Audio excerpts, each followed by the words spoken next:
Hello ನಮಸ್ಕಾರ ಎಲ್ರಿಗೂ, ಹೇಗಿದ್ದೀರಾ? ಸೂಪರ್ ಆಗಿದ್ದೀರಾ ಅನ್ಕೊಂಡ್ಬಿಟ್ಟು ಹೊಸ ಬ್ಲಾಗ್ ಸ್ಟಾರ್ಟ್ ಮಾಡ್ತಾ ಇದ್ದೀನಿ. ಯಾವುದೋ ಒಂದು ಐಲ್ಯಾಂಡ್ಗೆ ಬಂದಮೇಲೆ ಈ ಒಂದು ಐಲ್ಯಾಂಡಿಂದ ಇನ್ನೊಂದು ಐಲ್ಯಾಂಡ್ಗೆ, ಅಂದರೆ ಒಂದು ಚಿಕ್ಕ ದ್ವೀಪದಿಂದ ಇನ್ನೊಂದು ಚಿಕ್ಕ ದ್ವೀಪಕ್ಕೆ ಹೋಗೋದೇ ಒಂದು ಸೂಪರ್ ಮಜಾ ಅಲ್ವಾ? ಅದೇ ಥರದ ಒಂದು ಎಕ್ಸ್ಪ್ಲೋರೇಷನ್ ಟ್ರಿಪ್ಪಿಗೆ ನಾನು ಇವತ್ತು ಬಂದಿದ್ದೀನಿ. ಯಾರೇ ನೀವು ಇಶಿಗಾಕಿ ಐಲ್ಯಾಂಡಿಗೆ ಬಂದಾಗ್ಲೂ ಪಕ್ಕದಲ್ಲಿರುವಂಥ ಒಂದು ತಕೆತೊಮಿ ಐಲ್ಯಾಂಡ್ ಅಂತ ಇದೆ. ಆ ತಕೆತೊಮಿ ಐಲ್ಯಾಂಡ್ಗೆ ಹೋಗೋದು ಮಾತ್ರ ಮರೆಯೋಕ್ಕೆ ಹೋಗಬೇಡಿ, because one of the most beautiful ಅಂತ ನಾನು ಕೇಳ್ಪಟ್ಟಿದ್ದೀನಿ. ಬನ್ನಿ ಹೋಗಿ ಇವತ್ತು ತಕೆತೊಮಿ ಐಲ್ಯಾಂಡ್ನ ಎಕ್ಸ್ಪ್ಲೋರ್ ಮಾಡೋಣ. ಏನೇನು ಸಿಗುತ್ತೆ ಎಲ್ಲದನ್ನೂ ನೋಡೋಣ, ಫುಲ್ ಎಂಜಾಯ್ ಮಾಡೋಣ, ಫುಲ್ ಕುಳಿಯೋಣ. ಕಮ್ ಆನ್, ಲೆಟ್ಸ್ ಗೋ.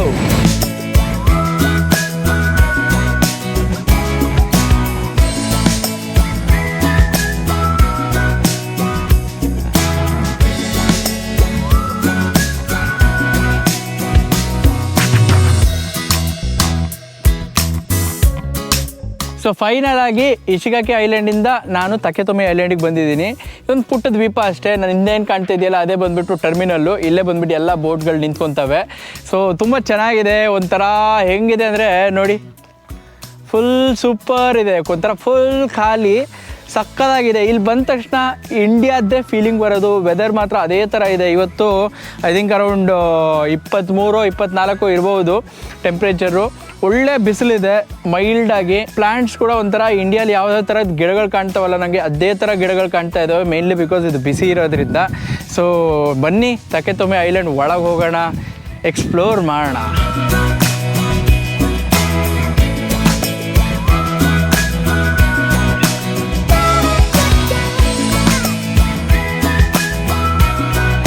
ನಡ್ಕೊಂಡು ಹೋಗ್ತಾ ಇದ್ದಂಗೆ ಇಲ್ಲಿ ನಂಗೆ ಏನೋ ಕಾಣಿಸ್ತು. ಇದೇನಪ್ಪ ಅಂತ ನೋಡಿದ್ರೆ, ಇದು ಸ್ಮಶಾನ. ನನ್ನ ಜಪಾನಿನ ಹಳ್ಳಿ ವ್ಲಾಗಲ್ಲಿ ಸ್ಮಶಾನದೊಳಗೆ ಹೋಗಿರಲಿಲ್ಲ. ನೀವೆಲ್ಲ ಗಣೇಶ್ ಅವರೇ ಪ್ಲೀಸ್ ಒಳಗೆ ಹೋಗಿ ತೋರಿಸಿ, ನೋಡೋಕೆ ಇಂಟ್ರೆಸ್ಟ್ ಇರುತ್ತೆ ಅಂತ ಹೇಳಿದ್ರಿ.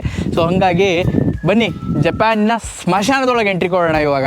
ಸೊ ಜಪಾನಿನ ಸ್ಮಶಾನದೊಳಗೆ ಎಂಟ್ರಿ ಮಾಡ್ತಾ ಇದ್ದೀನಿ. ಈ ಥರ ಇದೆ ನೋಡಿ. ಇದೊಂಥರ ಸ್ವಲ್ಪ ಡಿಫ್ರೆಂಟ್ ಇದೆ ಮೇನ್ಲ್ಯಾಂಡ್ಗಿಂತ. ಮೇನ್ಲ್ಯಾಂಡಲ್ಲಿ ಬರೀ ಒಂದು ಚಿಕ್ಕ ಕಲ್ಲಿಟ್ಟಿರ್ತಾರೆ ಅಷ್ಟೇ. ಒಂದು ಕಲ್ಲಿಟ್ಬಿಟ್ಟು ಅದ್ರ ಕೆಳಗಡೆ ಸಮಾಧಿ ಇರುತ್ತೆ. ಸೊ ಇಲ್ಲೇನು ಅಂದರೆ ಒಂಥರ ಚಿಕ್ಕ ಮಂಟಪ ಥರ ಮಾಡಿಬಿಟ್ಟು ಅದ್ರ ಮೇಲ್ಗಡೆ ಅದ್ರ ಮನೆ ಮತ್ತು ಫ್ಯಾಮಿಲಿ ಹೆಸರು ಬರೆದಿದ್ದಾರೆ. ಸೊ ಆ ಥರ ಇದೆ, ಎಲ್ಲ ಸೇಮ್ ಇದೆ ಆಯಿತಾ. ಸೊ ಈ ಥರ ಬರ್ತಾ ಇದೆ. ಎಲ್ಲಿ ನೋಡಿ, ಅಲ್ಲಿ ಇದೇನಿದೆಯಲ್ಲ ಮೇಲ್ಗಡೆ, ಅದು ಪ್ರಾಬ್ಲಿ ಅವ್ರ ಮನೆ ಹೆಸರು ಆಯಿತಾ. ಮನೆ ಹೆಸರು, ಅದಾದಮೇಲೆ ಮನೆ ಅಂತ ಮಾಡಿದ್ದಾರೆ. ಅದಾದಮೇಲೆ ಯಾರ್ದಿದ್ದು ಸಮಾಧಿ ಅನ್ನೋದನ್ನ ಇಲ್ಲಿ ಬರೆದಿದ್ದಾರೆ. ಸೊ ಈ ಥರ ಕಾಣ್ತಾ ಇದೆ. ಮೋಸ್ಟ್ಲಿ ಹಿಂಗೆ ಇದೆ, ಎಲ್ಲ ಇದೇ ಥರ ಕಾಣಿಸ್ತಾ ಇದ್ದಾವೆ ನನಗೆ, ಸೇಮ್ ಟು ಸೇಮು, ಏನೂ ಡಿಫ್ರೆನ್ಸ್ ಇಲ್ಲ. So super. ಅಲ್ಲಿ ಬರೆದಿರೋದ್ರು ಕೂಡ ಸೇಮು. ಮೇಲ್ಗಡೆ 2 ಕಾಂಜಿ ಏನಿದೆಯಲ್ಲ, ಆ 2 ಕಾಂಜಿ ಬಂದುಬಿಟ್ಟು ಆ ಫ್ಯಾಮ್ಲಿ ಹೆಸರು, ಸರ್ನೇಮು. ಅದಾದಮೇಲೆ ಮನೆ ಕಾಂಜಿ, ಅದಾದಮೇಲೆ ಇದು ಯಾರು ಸಮಾಧಿ ಅನ್ನೋದ್ರದ್ದು ಬರೆದಿದ್ದಾರೆ. ಜಪಾನ್ನಲ್ಲಿ ಸತ್ತವರ ಆತ್ಮ ಕೂಡ ನೀರು ಕುಡಿಯುತ್ತೆ, ಊಟ ಮಾಡುತ್ತೆ ಅನ್ನೋ ಒಂದು ವಾಡಿಕೆ ಇದೆ. ಸೊ ಅದೇ ಥರ ಪ್ರತಿಯೊಂದು ಸಮಾಧಿ ಮುಂದೆ ನಿಮಗೆ ನೀರು, ಅನ್ನ ಮತ್ತು ಹೂವು ಇವೆಲ್ಲ ಕಾಣಿಸ್ತವೆ. ಸೊ ಅದರದ್ದು ಒಂದು ಎಕ್ಸಾಂಪಲ್ ಇಲ್ಲಿದೆ ನೋಡಿ. ಇಲ್ಲಿ ನೋಡಿ, ಬಾಟಲ್ ಇಟ್ಟಿದ್ದಾರೆ ನೀರು ಕುಡಲಿಕ್ಕೆ ಅಂತ. ಸೊ ಎಲ್ಲ ಕಡೆ ಅಲ್ಲೂ ಇದೆ ನೋಡಿ, ಆ ಇದ್ರ ಹತ್ರನೂ ಒಂದು ಬಾಟಲ್ ಇದೆ. ಸೊ ಚೇಂಜ್ ಮಾಡ್ತಾ ಇರ್ತಾರೆ ನೀರನ್ನ. ಇದು ನಿಮ್ಗೆ ಕ್ಯಾಂಡಲ್ ಹಚ್ಚಕ್ಕಿದೆ, ಇದು ಊದುಬತ್ತಿ, ಇದು ಸಾಕೆ ಆಯ್ತಾ. ಸತ್ತವ್ರು ಕೂಡ ಸಾಕೆ ಕುಡಿತಾರೆ ಅಥವಾ ಆಲ್ಕೋಹಾಲ್ ಕುಡಿತಾರೆ ಅನ್ನೋದು ಒಂದು ವಾಡಿಕೆ. ಸೊ ಅದು, ಆಮೇಲೆ ಹೂ ಇಡೋಕ್ಕೆ. ಆಮೇಲೆ ಈ ಕಡೆ ಪಕ್ಕ ಇವ್ರಿಗೆ ನೀರಿಲ್ಲ, ಸೊ ಅಲ್ಲಿ ಬಿದ್ದಿದೆಯಲ್ಲ ಆ ಥರ ನೀರು. ಸೊ ಇಷ್ಟೆಲ್ಲ ಕಾಮನ್ ಆಗಿ ಇದ್ದೇ ಇರುತ್ತೆ ಪ್ರತಿಯೊಂದು ಸಮಾಧಿ ಹತ್ರನೂ. ಸೊ ಇದೇ ಬಂದುಬಿಟ್ಟು ಜಾಪನೀಸ್ ಸಮಾಧಿ, ಹಿಂಗಿದೆ ನೋಡಿ.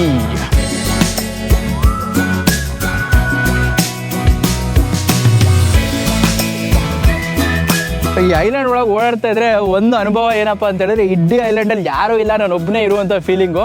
ಜನ ಕೂಡ ತುಂಬ ಕಡಿಮೆ ಇದ್ದಾರೆ. ಐ ಥಿಂಕ್ ಅರೌಂಡ್ 2,000 ಜನ ಅಷ್ಟೇ ಇರೋದು ಒಂದು ಚಿಕ್ಕ ಐಲ್ಯಾಂಡಲ್ಲಿ. ತುಂಬ ಜನ ಇಶಿಗಾಕಿ, ನಾನೇನು ಬಂದಲ್ಲ ಆವಾಗಲೇ ಶಿಪ್ ಹತ್ಕೊಂಡ್ಬಿಟ್ಟು ಆ ಫೆರಿ ಹತ್ಕೊಂಡು ಬಂದಿರುವಂಥ ಇಶಿಗಾಕಿ ಪೋರ್ಟಿಂದ ಇಲ್ಲಿಗೆ ಅಪ್ ಆ್ಯಂಡ್ ಡೌನ್ ಮಾಡುವಂಥ ಜನ ಜಾಸ್ತಿ. ಸೊ ಇಲ್ಲಿ ಕೆಲಸ ಮಾಡೋಕ್ಕೆ ಬರ್ತಾರೆ, ಬಟ್ ಇರೋದು ಇಶಿಗಾಕಿಲಿ ಇರ್ತಾರೆ. ಸೊ ಆ ಥರ ಒಂದು ಸಿಸ್ಟಮ್ ಇದೆಯಪ್ಪ ಈ ಐಲ್ಯಾಂಡ್ ಗ್ರೂಪಲ್ಲಿ. ಯಾವ ಐಲ್ಯಾಂಡಿಂದ ಯಾವ ಐಲ್ಯಾಂಡ್ಗೆ ಹೋದ್ರೂ ನಿಮಗೆ 1.5 ಗಂಟೆಯಿಂದ 2 ಗಂಟೆ ತನಕ ಹೋಗುತ್ತೆ, ತುಂಬ ದೂರದ ಐಲ್ಯಾಂಡ್ ಆಗಿದ್ದರೆ. ಇಲ್ಲ ಅಂತ ಹೇಳಿದ್ರೆ 15-20 ನಿಮಿಷ. ಸೊ ನಾವು ಬೆಂಗಳೂರಲ್ಲಿ ಬಸ್ ನಿಡ್ಕೊಂಡ್ಬಿಟ್ಟು ಒಂದು ಏರಿಯಾದಿಂದ ಇನ್ನೊಂದು ಏರಿಯಾ ಹೋದಂಗೆ ಈ ಜನ ಒಂದು ಐಲ್ಯಾಂಡಿಂದ ಇನ್ನೊಂದು ಐಲ್ಯಾಂಡ್ಗೆ ಶಿಪ್ ಹಿಡ್ಕೊಂಡು ಹೋಗ್ತಾರೆ. ಪ್ರೈಸಸ್ ಕೂಡ ಏನು ಜಾಸ್ತಿ ಏನಿಲ್ಲ, ಅದೇ 500-600 ಏನು ಬರುತ್ತೆ. So I think pretty affordable, problem ಏನಿಲ್ಲ. ಸೊ ಸೂಪರ್, ನಡೀರಿ ಮುಂದೆ ಹೋಗೋಣ. ಓ ದೇವ್ರೇ, ಇಲ್ಲಿ ನೋಡಿ, ಇಲ್ಲಿ ಕಾಣಿಸ್ತೈತಾ ಸಗಣಿ. ಜಪಾನಲ್ಲಿ ಫಸ್ಟ್ ಟೈಮ್ ನೋಡ್ತಾ ಇದ್ದೀನಿ ಗುರು ನಾನು ಸಗಣಿನ. ಜಪಾನಿನ ಸಗಣಿ ಈ ಥರ ಇತ್ತೆ. ಈ ಸಗಣಿ ಯಾರ್ದು ಅಂತ ನನಗೆ ಗೊತ್ತಿಲ್ಲ, ಮುಂದೆ ಹೋದರೆ ಗೊತ್ತಾಗುತ್ತೆ ಅನ್ಕೊತೀನಿ. ಸೊ ಜಪಾನಿನ ಸಗಣಿ ನೋಡ್ಬಿಟ್ಟು ಸಗಣಿಯ ವಾಸನೆ ಸಗಣಿ ವಾಸನೆ ತೊಗೊಂಡ್ರೇ ಒಂದು ಹಳ್ಳಿಯ ಅನುಭವ ಬರೋದು. ಸೊ ಎಸ್ ಆ ನೋನಾ ಕರೆಕ್ಟಾಗಿ ಹೇಳ್ಬಿಡಿ ಆಯಿತಾ. ಸೊ ಇಲ್ಲಿ ನನಗೆ ಪೂರ್ತಿ ಸಗಣಿ ವಾಸನೆ ಬರ್ತಾಯಿತ್ತೆ. ಇದ್ದೇ ಫಸ್ಟ್ ಟೈಮು ಜಪಾನಲ್ಲಿ ನನಗೆ ಈ ಥರ ವಾಸನೆ ಬಂದಿರೋದು. ಫುಲ್ ಚೆನ್ನಾಗಿದೆ. ಇಲ್ಲಿ ನೋಡಿದೆ ಎಲ್ಲ ನಮ್ಮ ನಾರ್ಮಲ್ ಇದು ಹಸುಗಳೆಲ್ಲ ಕಟ್ತೀವಲ್ಲ ನಾವು ಆ ದೊಡ್ಡಿ ಥರನೇ ಐತೆ ಗುರು ಇಲ್ಲಿ. ಫುಲ್ಲು ಸೂಪರು ನೋಡಿ. ನಡೀರಿ ಮುಂದೆ ಹೋಗೋಣ. ಸೊ ನಿಮಗೆ ಆವಾಗಲೇ ಸಗಣಿ ತೋರಿಸ್ದೆ. ಸಗಣಿ ನೋಡಿಪ್ಪ ಇದ್ರದ್ದು ಹಸುಗಳು, ಫುಲ್ ಹಸುಗಳು ಎಲ್ಲಿ ಬೇಕೋ ಅಲ್ಲಿ ಮೇಯ್ತಾ ಇದ್ದಾವೆ. ಅಲ್ಲೊಂದಿಷ್ಟು ಗ್ರೂಪ್ ಇದೆ ಹಸುಗಳು ಮೇಯ್ತಾ ಇರೋದು, ಇಲ್ಲೂ ಹಸುಗಳು ಮೇಯ್ತಾ ಇದ್ದಾವೆ. ಈ ಥರದ್ದು ಫುಲ್ ನೋಡಿಬಿಟ್ಟು ತುಂಬ ಜಮಾನ ಹೋಗ್ಬಿಟ್ಟಿತ್ತು ಜಪಾನಲ್ಲಿ. ಸೊ ಒಳ್ಳೆ ಸೀನ್ಸು ನೋಡಿ, ಎಷ್ಟು ಫುಲ್ ಹಚ್ಚ ಹಸಿರು ಹುಲ್ಲುಗಳಿದೆ, ಅದ್ರ ಮೇಲ್ಗಡೆ ಹಸುಗಳು ಮೇಯ್ತಾ ಇದ್ದಾವೆ. ಸಕ್ಕತ್ತಾಗಿರೋ ಸೀನ್ಸ್ ಇಲ್ಲಿ ತಕೆಜುಮಿ ಐಲ್ಯಾಂಡಲ್ಲಿ.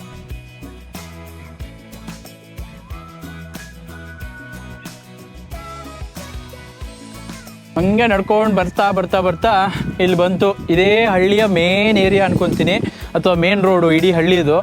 ಸೊ ಈ ಥರ ಇದೆ ಮನೆಗಳು ನೋಡಿ, ಒಂಥರ ಫುಲ್ ಡಿಫ್ರೆಂಟ್ ಆಗಿದೆ. ಈ ಥರ ಆ ಛತ್ ಕೂಡ ಒಂಥರ ನಮ್ಮ ಮಂಗಳೂರು ಕಡೆ ಇರುತ್ತಲ್ಲ ಟೈಲ್ಸು, ಆ ಥರದ್ದು ಛತ್ಗಳು ಕಾಣಿಸ್ತಾ ಇದ್ದಾವೆ ಇಲ್ಲಿ.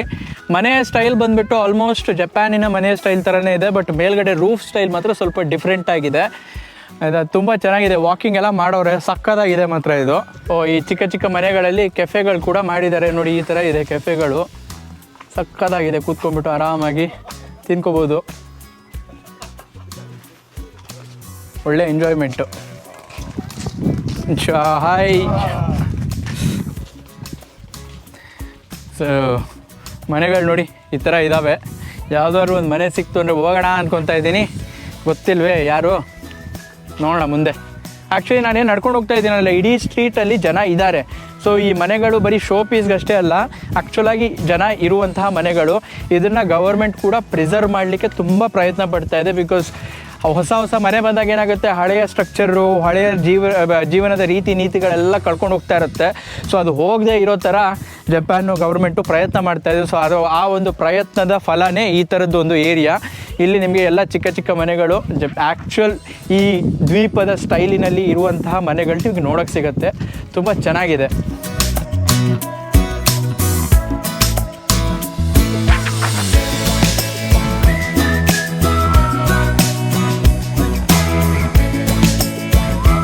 ಹಿಂಗೆ ನಡೀತಾ ಇದ್ದೆ, ನಡೀತಾ ಈ ಬೋರ್ಡ್ ಕಾಣಿಸ್ತು ನನಗೆ. ಈ ತಕೆತೊಮಿ ಏನು ಐಲ್ಯಾಂಡ್ ಇದೆಯಲ್ಲ ಅದರ ಒಂದು ಹಳ್ಳಿ ಇಲ್ಲಿದೆ. ಆಮೇಲೆ ಈ ಕಡೆ ಬಂದ್ಬಿಟ್ಟು ಎಲಿಮೆಂಟ್ರಿ ಮತ್ತು ಜೂನಿಯರ್ ಹೈಸ್ಕೂಲ್ ಇದೆ. ಸೊ ಫಸ್ಟು ಇದನ್ನ ನೋಡ್ಕೊಂಡು ಬಂದ್ಬಿಟ್ಟು ಆಮೇಲೆ ಇದು ಹೋಗೋಣ, ಓಕೆನಾ? ನಡೀರಿ. ಸೊ ಇದು ಸ್ಕೂಲ್ಗೆ ಹೋಗುವಂಥ ರೋಡು, ಮಕ್ಕಳು ಯೂಸ್ ಮಾಡುವಂಥ ರೋಡು ನೋಡಿ, ಎಷ್ಟು ಚೆನ್ನಾಗಿದೆ. ಎಲ್ಲ ಮುದುಕರು ಇರುವಂತಹ ಒಂದು ಪುಟ್ಟ ದ್ವೀಪದಲ್ಲಿ ಮಕ್ಕಳಿಗೋಸ್ಕರ ಅಂತ ಸ್ಕೂಲ್ ಮಾಡೋರೆ. ಅದು ಎಷ್ಟು ದೊಡ್ಡದಿದೆ, ಹೆಂಗಿದೆ ಅಂತ ನೋಡೋಣ ಬನ್ನಿ. ಒಳಗೆ ಬಿಡ್ತಾರೋ ಇಲ್ಲೋ ಗೊತ್ತಿಲ್ಲ, ಹೊರಗಡೆಯಿಂದಂತೂ ನಿಮ್ಗೆ ಆರಾಮಾಗಿ ತೋರಿಸ್ಬೋದು. ನಡೀರಿ. ಇದೇ ನಮ್ಮ ಊರಿನ ಸ್ಕೂಲ್ ಎಂಟ್ರೆನ್ಸು, ತಕೆತೊಮಿ ಊರಿನ ಸ್ಕೂಲ್ ಎಂಟ್ರೆನ್ಸು. ಇಲ್ಲಿ ಬರೀ ಏನಂತಾರೆ ಅದಕ್ಕೆ ಎಲಿಮೆಂಟ್ರಿ ಸ್ಕೂಲ್ ಮತ್ತು ಜೂನಿಯರ್ ಹೈಸ್ಕೂಲ್ ಮಾತ್ರ ಇರೋದು ಅನ್ಕೊತೀನಿ.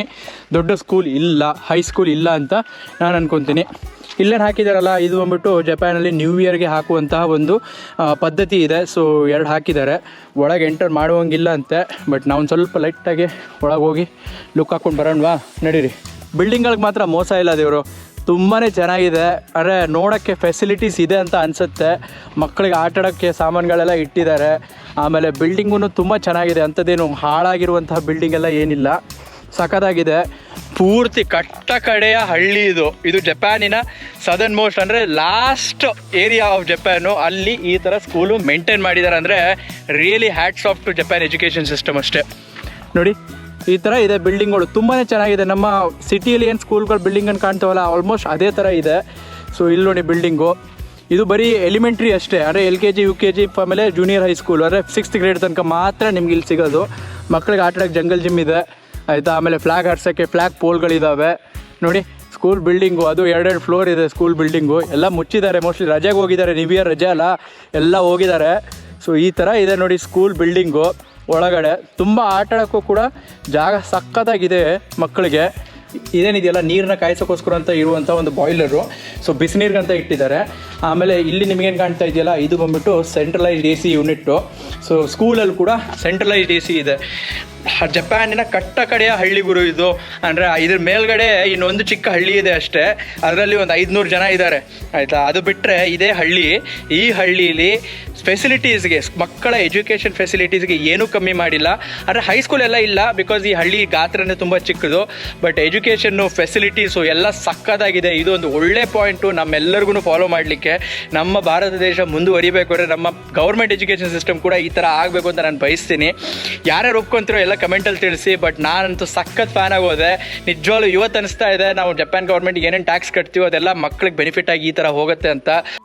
ಸೊ ನೋಡೋರಲ್ಲ, ಜಪಾನಿನ ಒಂದು ಹಳ್ಳಿ ಸ್ಕೂಲು. ಇವಾಗ ಇಲ್ಲಿಂದ ರೈಟ್ ಹೇಳ್ಬಿಟ್ಟು ಹೊರಗಡೆ ಹೋಗ್ಬಿಟ್ಟು ಈ ಹಳ್ಳಿನ ನೋಡೋಣ ಬನ್ನಿ. ಈ ಸ್ಕೂಲೇ ಈ ಥರ ಇಷ್ಟು ಚೆನ್ನಾಗಿದೆ ಅಂತ ಹೇಳಿದ್ರೆ ಈ ಹಳ್ಳಿ ಇನ್ನಷ್ಟು ಚೆನ್ನಾಗಿರ್ಬೋದಲ್ಲ.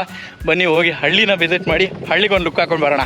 ಸೊ ಹಳ್ಳಿಗೆ ಎಂಟ್ರಿ ಕೊಡ್ತಿದ್ದಾಗೆ ಹಳ್ಳಿ ವೈಬ್ಸ್ ಅಂತೂ ಫುಲ್ ಸಾಕತ್ತಾಗಿದೆ. ಅಲ್ಲಿ ನೋಡಿ ಒಂದು 2 ಕಾಗೆ ಕೂತ್ಕೊಂಡೈತೆ. ಹೆಂಗೆ ಫುಲ್ಲು ಪೊಸಿಷನ್ ಫೋಟೋಜೆನಿಕ್ಕಾಗಿ ಕೂತ್ಕೊಂಡ್ಬಿಟ್ಟವ್ರೆ ಕಾಗೆಗಳು. ಈ ಥರ ಕಾರ್ ಏನಿದೆಯಲ್ಲ, ಇದು 700cc ಕಾರು. ಇದನ್ನು KG ದೋಷ ಅಂತ ಕರೀತಾರೆ. ಸೊ ಹಳ್ಳಿಗಳು ಆಮೇಲೆ ಈ ಚಿಕ್ಕ ಚಿಕ್ಕ ರೋಡ್ಗಳಿರ್ತಾವಲ್ಲ, ಅಲ್ಲಿ ಯೂಸ್ ಆಗುವಂಥ ಕಾರು. ಇದನ್ನು ಐಡೆಂಟಿಫೈ ಮಾಡೋದು ಹೆಂಗಪ್ಪ ಅಂತ ಹೇಳಿದ್ರೆ ಯೆಲ್ಲೋ ಬೋರ್ಡ್ ಇರುತ್ತೆ. ಸೊ ಅದನ್ನು KE ಕಾರ್ ಅಂತ ಕರೀತಾರೆ. KE ಕಾರ್ಗೆ ಒಂದು ಸ್ಪೆಷಾಲಿಟಿ ಏನಂತ ಹೇಳಿದ್ರೆ ನಿಮಗೆ ಪಾರ್ಕಿಂಗ್ ಸ್ಪೇಸ್ ಬೇಕಾಗಿಲ್ಲ, ಆಮೇಲೆ ಕಟ್ಟೋ ಟ್ಯಾಕ್ಸ್ ಕಡಿಮೆ, ಎಲ್ಲ ತುಂಬ ಚೆನ್ನಾಗಿದೆ ಫೀಚರ್ಸು. ಬಟ್ ಒಂದೇ ಏನು ಅಂದರೆ 80 ಮೇಲೆ ಹೋಗ್ಬಿಡಿ, ಅದು ನಿಮ್ಮ ಲಕ್ಕಿನ ಪರೀಕ್ಷೆ ಅಷ್ಟೇ. ಸೊ ಅದು KE ಕಾರ್. ಸೊ ಈ ಮನೆ, ಆಮೇಲೆ ಅದರ ಎದುರುಗಡೆ ಮನೆಯಲ್ಲಿ ತೋಟ. ಸೊ ತೋಟದಲ್ಲಿ ಬಾಳೆಹಣ್ಣಿನ ಗಿಡಗಳು, ಸಸಿಗಳು ಹಾಕವ್ರೆ ನೋಡಿ. ಬಾಳೆ ಮರಗಳಾಗಿದ್ದಾವೆ, ಆಮೇಲೆ ಬಾಳೆ ಹಣ್ಣು ಕೂಡ ಬರ್ತಾ ಇದ್ದಾವೆ ಆಯಿತಾ. ಅದಾದಮೇಲೆ ಅಲ್ಲಿ ಹಿಂದ್ಗಡೆ ಮಾವಿನ ಹಣ್ಣು ಹಾಕಿದ್ದಾರೆ. ಸ್ವಲ್ಪ ಹೋಗೋದು ಕಷ್ಟ, ಹಾಗಾಗಿ ಅಲ್ಲಿಂದನೇ ತೋರಿಸ್ತಾ ಇದ್ದೀನಿ.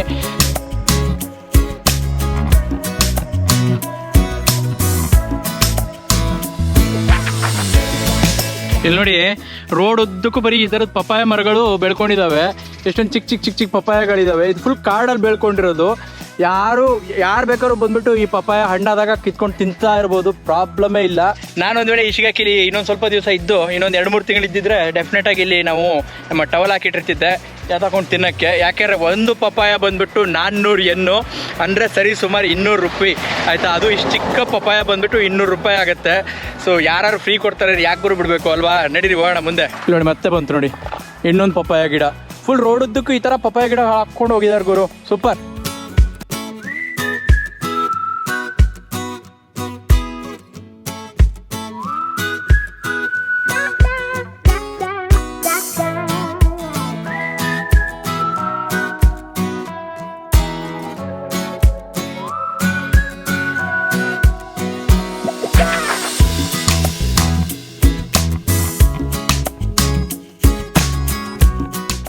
ನಡೆದು ಸಕ್ಕ ಸುಸ್ತಾಯಿತು. ಸೊ ಫೈನಲ್ ಆಗಿ ಬಂದು ಒಂದು ರೆಸ್ಟೋರೆಂಟಲ್ಲಿ ಕೂತ್ಕೊಂಡಿದ್ದೀನಿ. ನೀವೆಲ್ಲ ನನಗೆ ತುಂಬ ಸತಿ ಕೇಳಿದ್ರಿ ಆ್ಯಕ್ಚುಲಾಗಿ ಓಕಿನಾವಾಗ ಹೋದಾಗ ಫುಡ್ಡು ಏನು ತಿಂತಾರೆ ಅಂತ ಮಾಡೋಕ್ಕೆ. ಸೊ ತೋರಿಸ್ತಾ ಇದ್ದೀನಿ ನೋಡಿ. ಇದು ಬಂದ್ಬಿಟ್ಟು ಒಂದು ಚಿಕ್ಕ ಸೂಪ್ ಕೊಟ್ಟಿದ್ದಾರೆ ಈ ಥರ. ಇದರಲ್ಲಿ ಫಿಶ್ ಸ್ಟಾಕ್ ಇದೆ, ಬಟ್ ವಾಸನೆ ಏನೂ ಬರ್ತಾ ಇಲ್ಲ. ಫಿಶ್ಟು ಚೆನ್ನಾಗಿದೆ, ಫುಲ್ ಕ್ಲಿಯರ್ ಸೂಪ್ ಥರ ಇದೆ. ಆಮೇಲೆ ನಮ್ಮ ನಾರ್ಮಲ್ ರೈಸು ಈ ಥರ ಕಾಣಿಸ್ತಾ ಇದೆಯಾ, Japanese rice. So Japanese rice ಅದಾದಮೇಲೆ ಫೈನಲ್ ಆಗಿ ಇಲ್ಲಿ ಬಂತು ನೋಡಿ, ಇದು ಮೇನ್ ಡಿಶ್ಶು. ಇದು ಚಾಂಪೂರು ಅಂತಾರೆ ಆಯಿತಾ. ಇದು ತೋಫು ಚಾಂಪೂರು ತೊಗೊಂಡಿರೋದು. ಇದರಲ್ಲಿ ನಿಮಗೆ ತೋಫು ಇದೆ, ಆಮೇಲೆ ಇದು ಇದಕ್ಕೆ ಸ್ಪ್ರೌಟ್ಸ್ ಇದೆ, ಆಮೇಲೆ ಇದು ಬಂದುಬಿಟ್ಟು ನಿಮಗೆ ಆನಿಯನ್ನು, ಆಮೇಲೆ ಯಾವುದೋ ಒಂದಿಷ್ಟು ಗ್ರೀನ್ ಲೀವ್ಸ್ ಇದೆ. ಇದು ಬಂದುಬಿಟ್ಟು ಇಲ್ಲಿಯ ನಾನು ತೊಗೊಂಡಿರೋ ಡಿಶ್ಶು. ಇದರಲ್ಲಿ ಪೋರ್ಕ್ ಕೂಡ ಇತ್ತು. ಸೊ ಪೋರ್ಕ್ ನಾನು ತಿನ್ನಲ್ಲ, ಸೊ ಹಾಗಾಗಿ ತೆಗ್ಸಿದ್ದೀನಿ.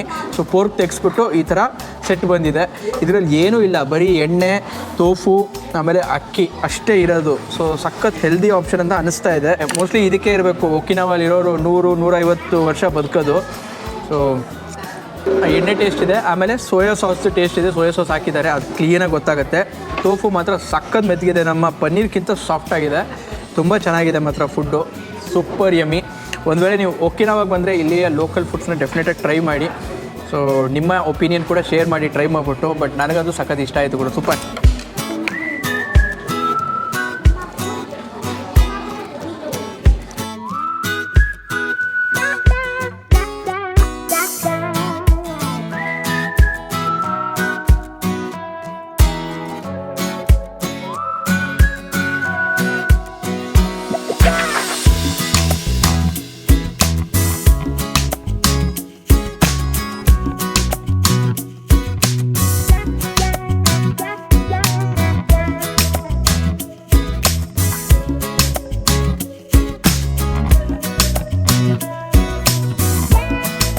ನೋಡಿ ಎಂಟ್ರೆನ್ಸು ಬೀಚ್ಗೆ ಹೋಗ್ತಿದ್ದಂಗೆ ಇಲ್ಲೇನೋ ಗೊತ್ತಿಲ್ಲಪ್ಪ, ಒಂಥರ ಏನೋ ಡಿಫ್ರೆಂಟ್ ಏನಂತ ಹೇಳಿದ್ರೆ ಏನು ವೇವ್ಸೇ ಕಾಣಿಸ್ತಾ ಇಲ್ಲ, ಫುಲ್ ಸ್ಟಿಲ್ ವಾಟರು, ಹಂಗೆ ನಿಂತು ನೀರು ಥರ ಇದೆ ಗೊತ್ತಿಲ್ಲ. ಬಟ್ ನೀರು ಮಾತ್ರ ಫುಲ್ ನೀಲಿ ಬಣ್ಣ, ತೆಳು ನೀಲಿ ಇದೆಯಲ್ಲ, ಸಕ್ಕದಾಗಿ ಕಾಣ್ತಾ ಇದೆ ಇಲ್ಲಿಂದ. ಈ ಕಲರ್ಸು ಮೋಸ್ಟ್ಲಿ ಕ್ಯಾಮ್ರಲ್ಲಿ ಗೊತ್ತಿಲ್ಲ ನಂಗೆ ಹೆಂಗೆ ಬರ್ತಾ ಇದೆ ಅಂತ. ಎದುರುಗಡೆ ನೋಡಬೇಕು ಅಂದರೆ ಒಂದು ಅದ್ಧೂರಿ ಕಲರ್ ಗುರು, ಇದಂತೂ ಸೂಪರ್ಬ್ ಆಗಿದೆ. ಜನನೂ ಜಾಸ್ತಿ ಇಲ್ಲ, ಆಲ್ಮೋಸ್ಟ್ ಪ್ರೈವೇಟ್ ಬೀಚ್ ಥರನೇ ಇದೆ, ಪರವಾಗಿಲ್ಲ, ಸೂಪರ್. ಇಲ್ಲಿ ನೋಡಿ ನೀರು ಹೆಂಗಿದೆ ಅಂದರೆ ಕೆಳಗಡೆ ಕಾಣಿಸ್ತಾ ಇದೆ ನಿಮಗೆ ಪೂರ್ತಿ. ನಡ್ಕೊಂಡು ಹೋಗ್ತಾ ಇದ್ರೆ ಕಾಲಲ್ಲಿ ಇಲ್ಲಿ ನೋಡಿ ನನ್ನ ಕಾಲು ಪೂರ್ತಿ ಕಾಣಿಸುತ್ತೆ, ಗ್ಲಾಸ್ ವಾಟರ್ ಥರ ಇದೆ ಇದು ನೋಡಿ. ಮುಂದೆ ಹೋಗ್ತಾ ಇರಬೇಕಾದ್ರೆ ವಾವ್ ಅನ್ಸತ್ ಗುರು, ಇದಂತೂ ಹೆಂಗಿದೆ ನೋಡಿ, ಫುಲ್ಲು ಕ್ಲಿಯರ್ ಅಂದರೆ ಕ್ಲಿಯರ್ ವಾಟರು, ಕೆಳಗಡೆ ಏನಿದೆ ಎಲ್ಲ ಕಾಣಿಸುತ್ತೆ. ಆಮೇಲೆ ಈ ಬೋಟ್ ಮಾತ್ರ ಅದ್ದೂರಿಯಾಗಿ ನಿಂತ್ಕೊಂಡಿದೆ ಗುರು, ಈ ಸ್ಟೈಲೇ ಸಕ್ಕದಾಗಿ ಇಷ್ಟ ಆಗೋಯ್ತು ನನಗೆ.